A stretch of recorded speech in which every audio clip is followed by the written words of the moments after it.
Hello, this is Eric with Bay Area Hang Gliding with another ground school article, trying to make the information as accessible as possible to everybody.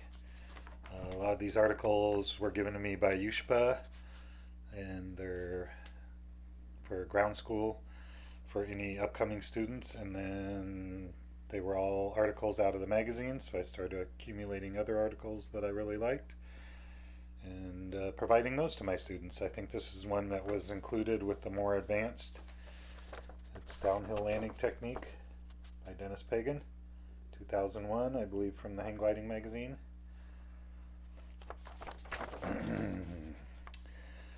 One of the beauties of hang gliding is that we are not confined by the need to have long, straight, smooth runways. Legs and feet are marvelous contrivances for stepping through weeds, over rocks, across ruts, and along slopes.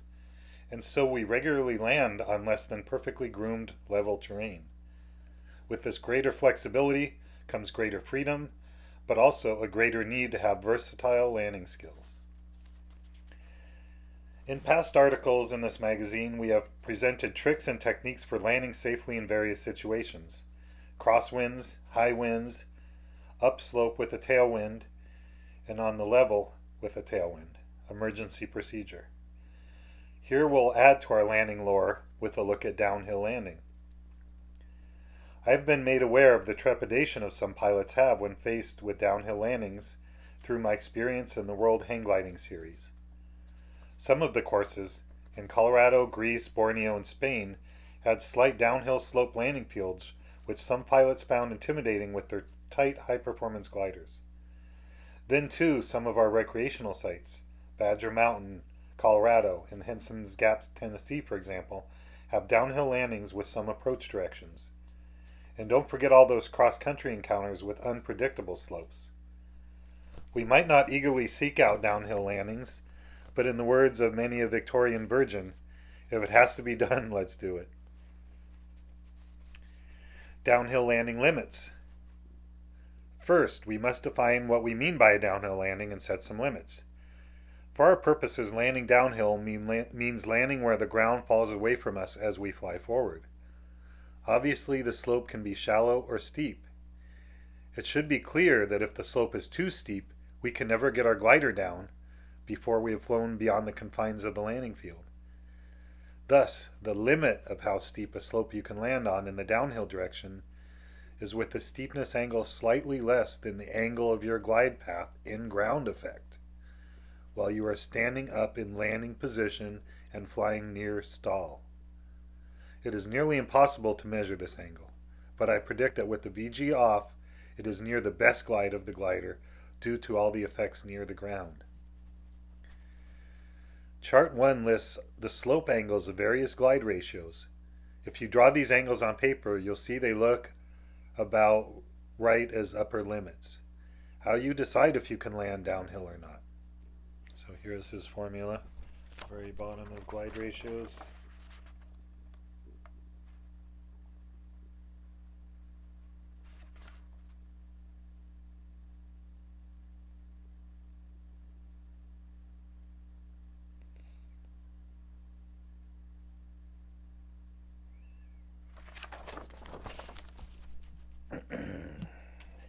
How do you decide if you can land downhill or not? If you can barely discern the downslope, a very easy landing can be made with proper technique. As the slope gets steeper, it depends on your skills and the amount of wind. If you are flying cross-country and can't tell for sure how steep the slope is, it's usually better to land across the slope, crosswind. On steeper slopes, various factors determine which direction to land: downhill, uphill, or across the hill, as discussed below. Deft downhill technique. So how do we land downhill without becoming a featured actor in Paul Voigt's whack tape? The two main problems we wish to avoid are running out of field and flaring too high. As a rule of thumb, we should have at least 50% more field length for landing with a slight downhill slope. Then on approach, it is important to begin the final as low as possible, given the limits of safe turning and obstructions which are present. We should try to set up as if we were going to land in the first quarter of the field. Once on final, I assume the stand-up drag position and bleed my speed off gradually. Normally, I like to perform a fast final in order to combat wind gradients and turbulence, as well as provide energy to pay off and fly parallel to the ground. However, with a downhill landing, this extra speed will prolong the glide, so I use a slow final. Slow means with enough speed to avoid stalls, but as slowly as safely possible. Next, it is important to exercise patience. A glider will often glide twice as far as expected on a downslope. If disturbed warm air is lifting, as in desert areas, the effect is exaggerated. I once landed downhill on a wheat stubble field in Castellón de Sos, Spain. The warm air buoyed me along for nearly half a mile before I finally settled down. I should have brought along my copy of Tolstoy's War and Peace. Patience is a virtue on a downhill landing. The main idea is to get as low as possible, flying as slowly as possible before flaring. When you first think it's time to flare, wait. The second time you think it's time to flare, wait again if you aren't lower and slower. As far as low goes, I like to keep my knees bent and extend until my feet are nearly dragging as shown in figure 1. Sometimes I'll put my lower legs and feet to the side as if I were jumping over a fence. The lower, the better.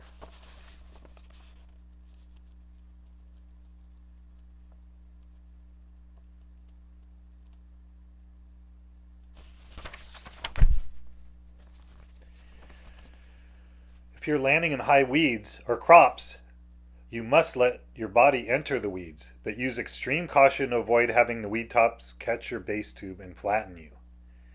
It happens lightning quick when it happens.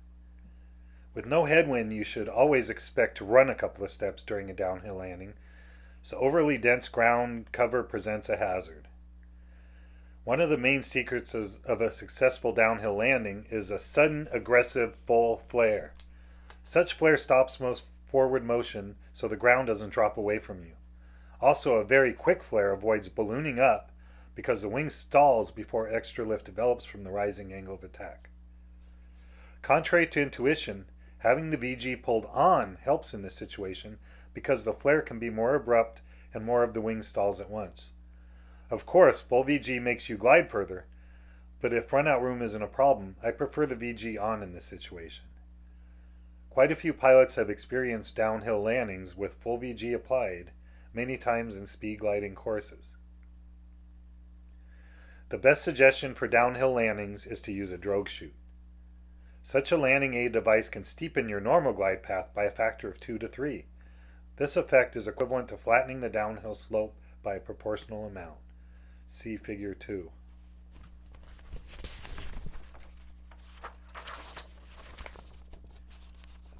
Just a couple different glide paths. Steeper glide path with drogue.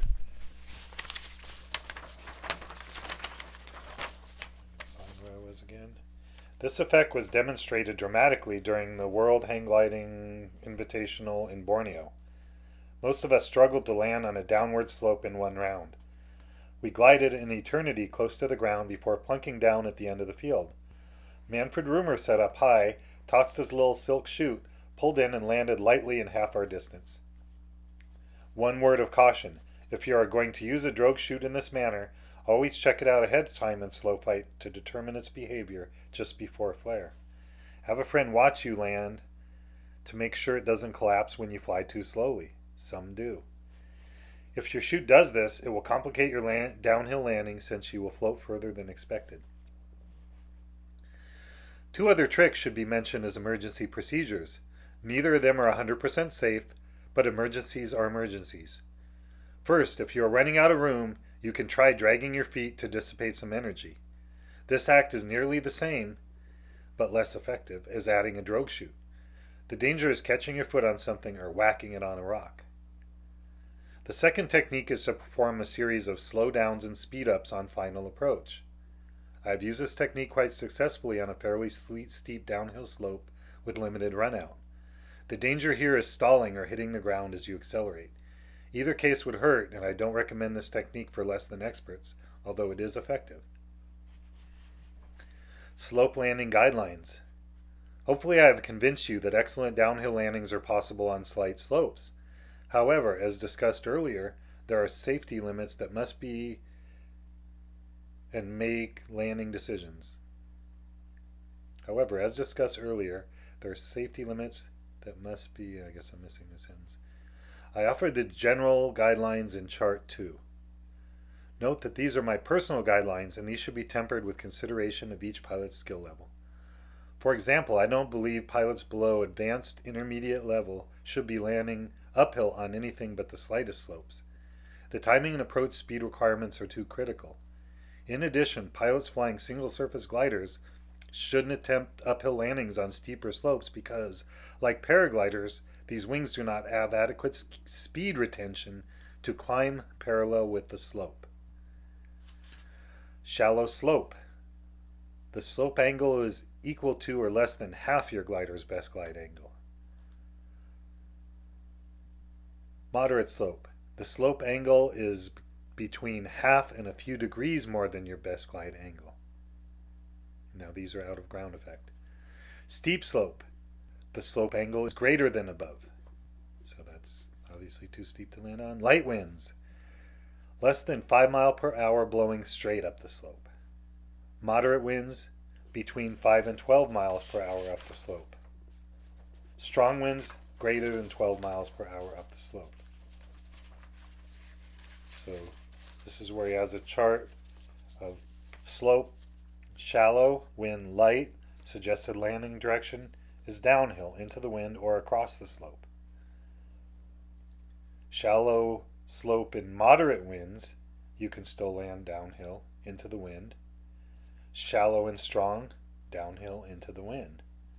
So if you have a moderate slope in light winds, you want to land uphill, downwind in very light winds. With a moderate slope and moderate winds, you land across the slope, crosswind.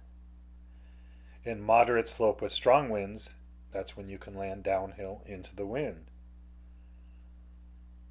So steep slope, you always land uphill because obviously you can't land. So you're downwind, downwind, downwind, uphill, uphill, uphill in every steep situation.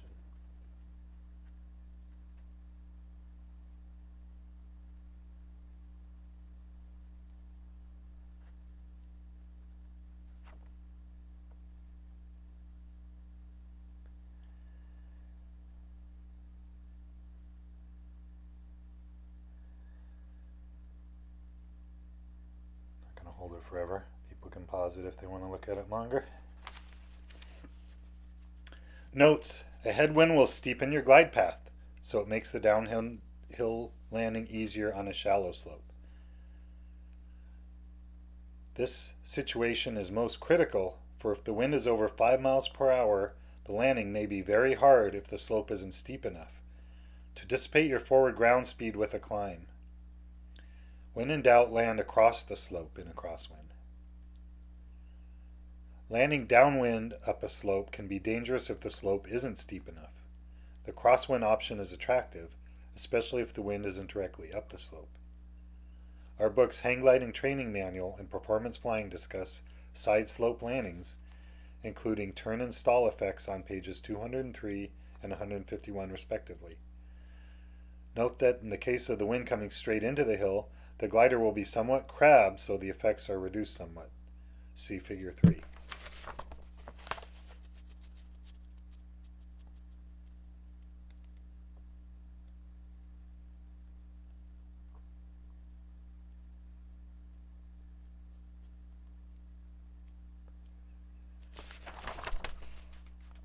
Stronger winds will complicate a cross-slope landing, so a downhill upwind landing is warranted.